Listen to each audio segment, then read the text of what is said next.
Hello, companions. Long time no speak. For some reason, unknown to me at least, I took a little vacation from YouTube.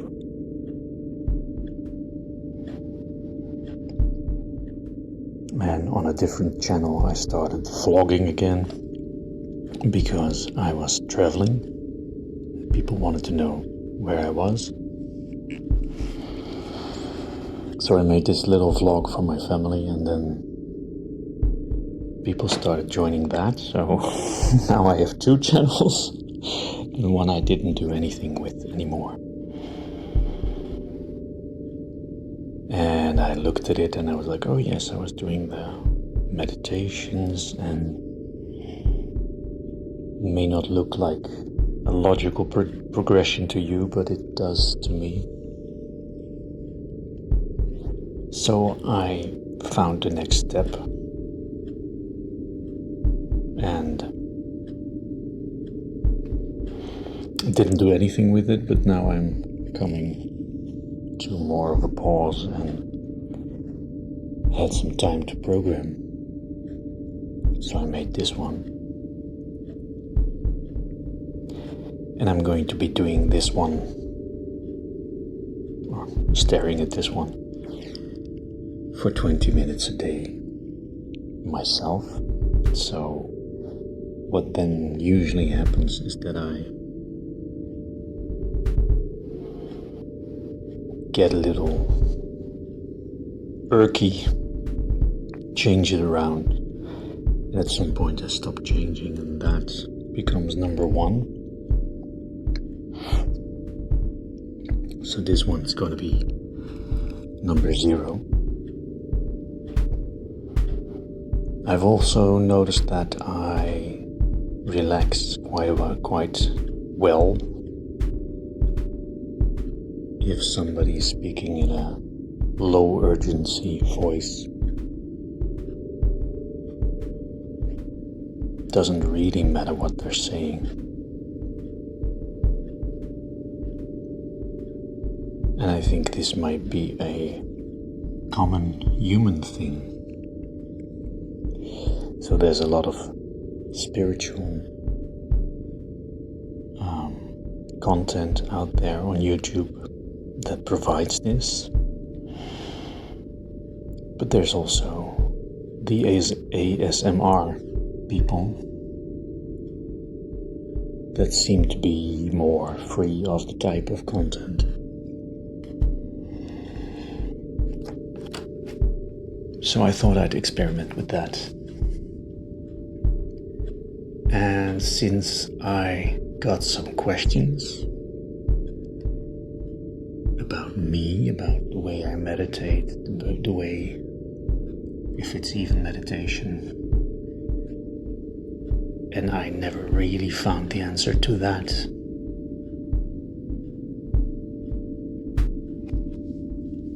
And I got some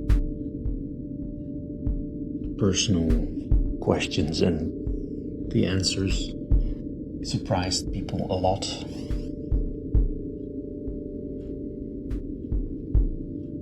So I'm just going to be telling you about what I'm doing and what I've been doing.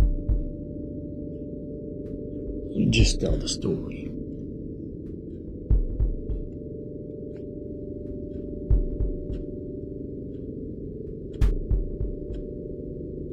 Not because I think the story is particularly interesting. It may be. You may recognize some things, you may think it's weird. But I think that the structure of a story is just a good way to engage with the brain and keep the brain engaged, especially if there's no urgency in the way we talk, like you would read to your children. But then I started doing it already. When you read to your children, you try to capture their attention. It's like the moving fruit bars. walking down the forest. And then the wolf came. You make it very surprising and emotional, and that's not exactly the type of content I listen to. It's also not what I enjoy doing at the moment. I have done it, so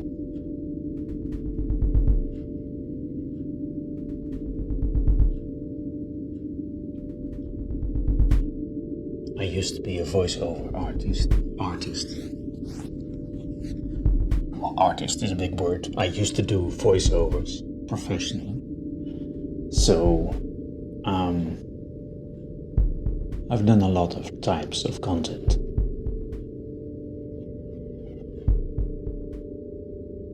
Let me tell you a bit of the story as I remember it.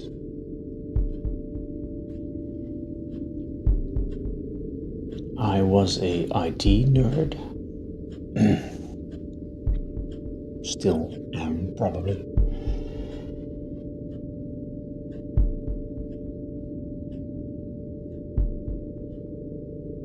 And I was a weird IT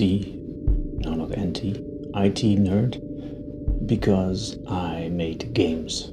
So I was a creative IT nerd, which is not that weird. I had a lot of IT colleagues that were creative in some way, making music or weird graphics, but it's usually a bit of an outlier type creativity. Just attracts a certain type of people, the way we did IT before AI.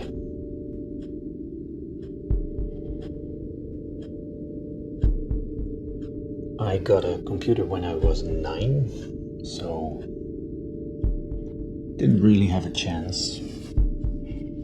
The brain just shaped with a home computer. And in that time you didn't have social media, you didn't have all this addictive types of content. We didn't have the internet, for instance. So a computer was something to play with, just a sandbox to experiment in. So I did. And being inquisitive, I found interesting hacks and things. Made contact with a hacker group, just a friend from school, or actually a friend of my brother's, and got into a network where I received 200 games a week that were just cracked. The copy protection was ripped off, and people would make these cool, basically graffiti, stating their name and boasting that they were the best, bit of a rapper culture, and then giving you the game that they cracked for free to prove what they did. So I got a lot of games. A lot of them were probably corrupted in some way. But what I noticed was that a lot of games were not that much fun. So that was the incentive to make my own games. I started doing that in BASIC, then found out that there was such a thing as machine language. And for a long time I thought you had to just shout numbers at the computer, and then the computer would do it. So I did, and the computer did. So the first real game that I made was just a bunch of numbers, and it produced a game. And then I found out that there's such a thing as assembly, which is more like a language. I was like, oh wow. This is so much easier. So I was a real nerdy nerd type. Well, then I was about 12 or 13 and kind of forgot about computers. Started making music. Started liking girls. To no avail, but it occupied a lot of my time. And it wasn't until... No, I have to make one quick stop at 18, 19. I was asked, what do you want to do for the rest of your life? Which is a very, very hard question to answer when you're 18. So what do you want to study? And I had no idea.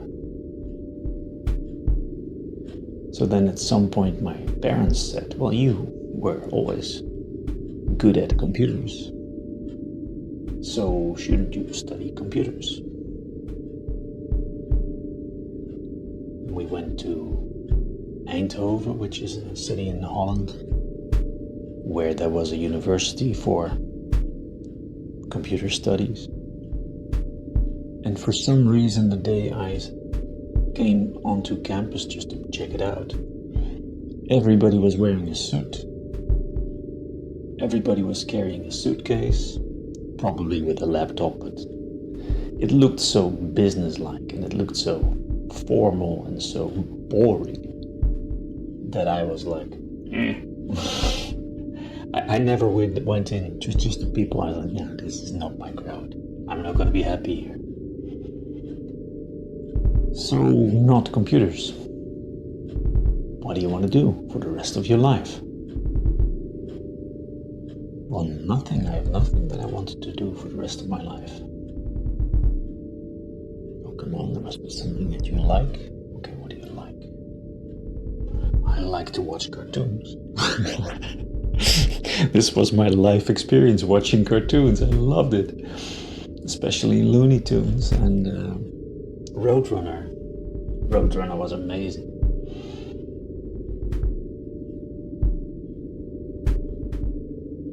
And Disney. Disney movies.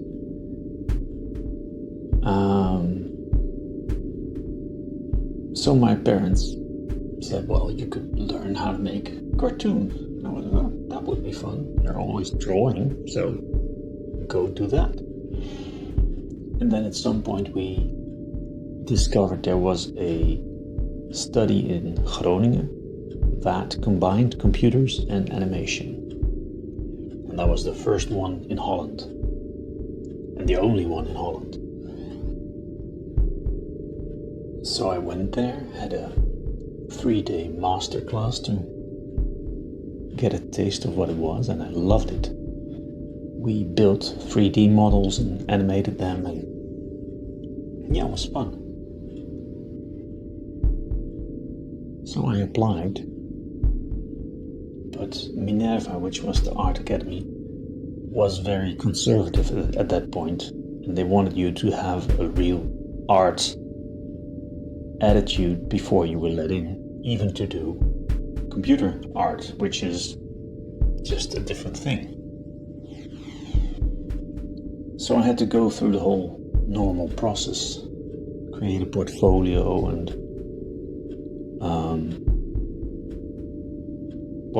do things that I had never done before. So I was to show my paintings. I didn't have any, so I made some. Got some old drawings and just went for it. Well, enthusiasm was good, but they said, well, you're not an artist.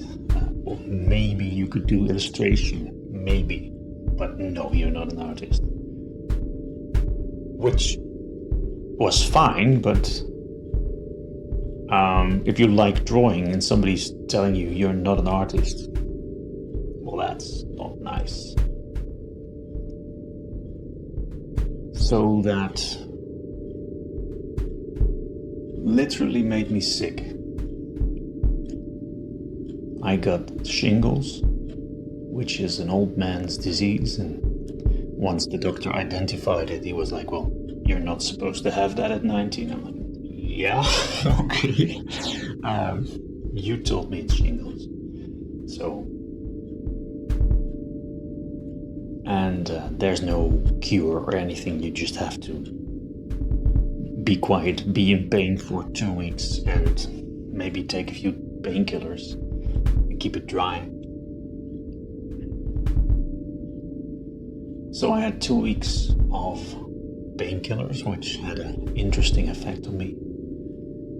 I found myself listening, or actually watching, the radio very intently for about 45 minutes before I realized it wasn't even turned on.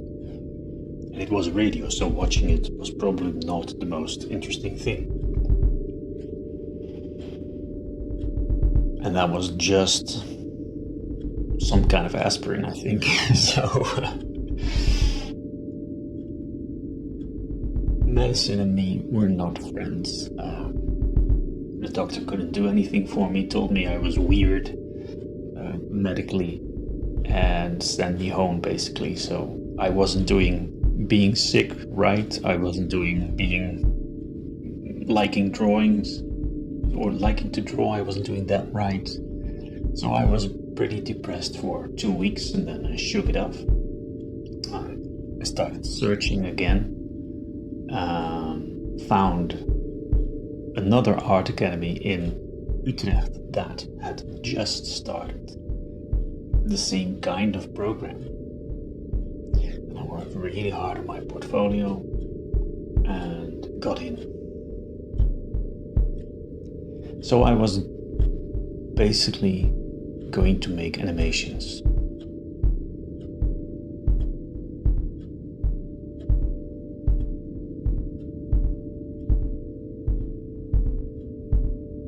But I found out that that is not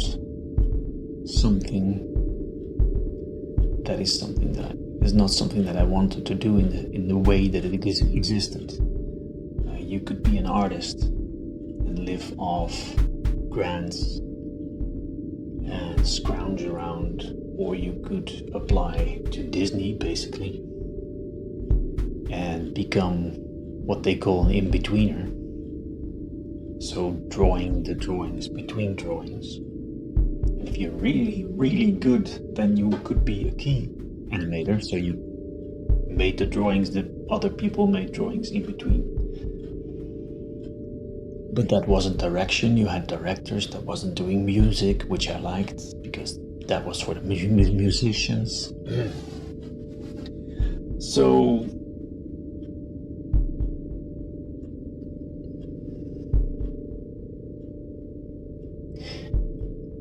while doing the animation and computers education, I found out that the paths available to me weren't all that attractive. But I wanted to be an animator. I wanted to do animation. So I made software to do animations with, because we did get some software to work with, the Deluxe Paint, some very complicated, very stupid 3D software. But basically we were learning the old style of animation, making model sheets, moving them around, and doing that in Deluxe Paint. And I was thinking, well, you could automate a lot of that process. So not knowing how difficult it would be, I started making animation software. And I think not knowing how difficult something is the best way to start. Because had I known, I wouldn't have started. But I produced software that by the end year could be used to make animations. and with a slight adaptation just after my graduation, could be made to do animations in real time, which meant that you could put somebody in a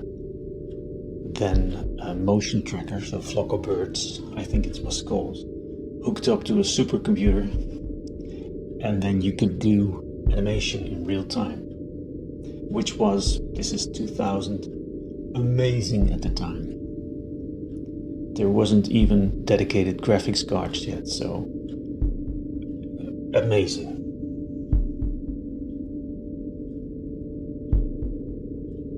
And I used that technique to do a lot of animations, of course. Sold the technique because I was kind of done with it. And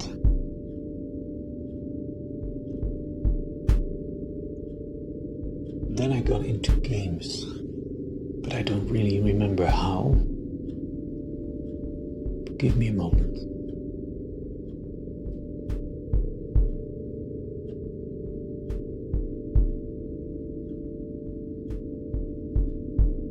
Let me see what the time is. And maybe that can be, that's gonna be the next episode of this tale, how I got into games, once I can remember. So I'm going to make a little epilogue, because else it's going to be weird. My memory of what happened, of the story, is sketchy at times, and at times very, very vivid. Usually when I'm engaging with the memory, when I'm telling it, it becomes very, very vivid, and then the next one comes, and the next one comes. But I don't know the story. It's like when you sing a song that you don't know the lyrics very well of, then you start singing it, and the moment you sing it, you know the next line, then the next line, then the next line. And there's no problem. But if somebody asked you, what is the fourth line, you would struggle. So I sometimes hit a blank spot like I just did. And this is because 3 years ago I had a medical event where I couldn't move, I couldn't speak, couldn't think, and couldn't remember. They called it a stroke. I do not know how accurate that is, but the only thing that was proven was that I have brain damage in a very particular location, namely the cerebellum, the small brain. So the big brain, the neocortex,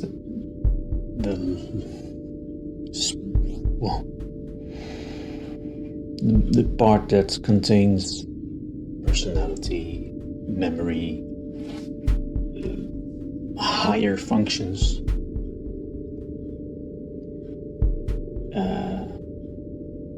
is wired from the cerebellum, and it contains the knowledge. Once you engage with the knowledge, it's easy, but to find the knowledge is very, very hard for me sometimes. This may be why I didn't get to tell my story before, because if I wasn't very emotional about it, I couldn't tell it, and I didn't feel like being very emotional about it. And now after 3 years, there's some distance between the current experience and what happened. So I think I can just tell you what happened.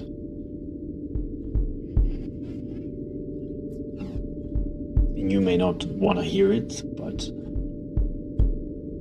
it is something that I really want to tell.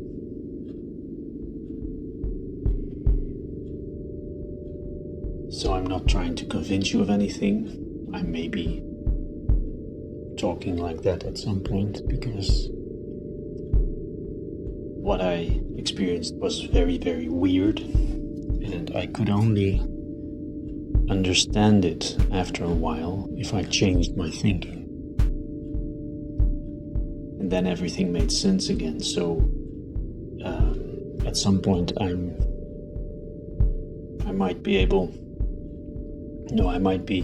unable to tell you things unless I attempt to change your thinking, or it just won't land. And that might seem like I'm trying to convince you of something. I'm not. I know that my way of seeing things is wrong.